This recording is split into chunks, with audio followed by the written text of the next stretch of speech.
ওই দিনটা ছিল আমার ছেলের জন্মদিন। তো কি মজা করলাম, কে এসেছিল সব কিছু নিয়ে থাকছে আজকের ভিডিও। তেমন কোনো প্রোগ্রাম করার ইচ্ছা ছিল না, তারপরও ঘরোয়াভাবে যতটুকু সম্ভব করার চেষ্টা করেছিলাম। ঘরোয়াভাবে আয়োজন তো, তাই বেশি ঝামেলা বাড়াইনি। ৩৫ জন মানুষের জন্য গরুর মাংসের বিরিয়ানি রান্না করেছিলাম। আর সব কাজ আমরা বাসাতেই করেছি, আমার ভাইয়া ভাবিই ছিল।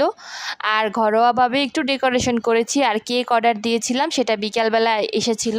বাবু ঘুমিয়েছিল আর উঠে দেখে অনেকগুলো বেলুন খাটের উপরে ওর জন্য রেডি করেছি। এদিকে ভাইয়া আর ভাবি টিকটক বানাচ্ছে, একটু দুষ্টমি করছে। ওদের রোমান্টিক সিন দেখে আমার খুবই ভালো লাগছিল। বাবুর জন্য তো আজকে ঈদ লেগে গেছে। ও তো কারো দিকে তাকাচ্ছে না, কারো কথা শুনছে না, শুধু মজা করেই যাচ্ছে। এদিকে কেকগুলো চলে এসেছে, আমিও একটু সেজে গুজে রেডি হয়ে নিলাম। একটু টিকটক ভিডিও বানাচ্ছিলাম, আমার হাজব্যান্ড আবার আমার দিকে তাকিয়ে দেখছিল। আর বাবু শুধু বারবার কেক খেতে চাইছিল। আরও যত ছোট বাচ্চারা আছে সবাই কেক কাটার জন্য একদম অস্থির হয়ে গেছে।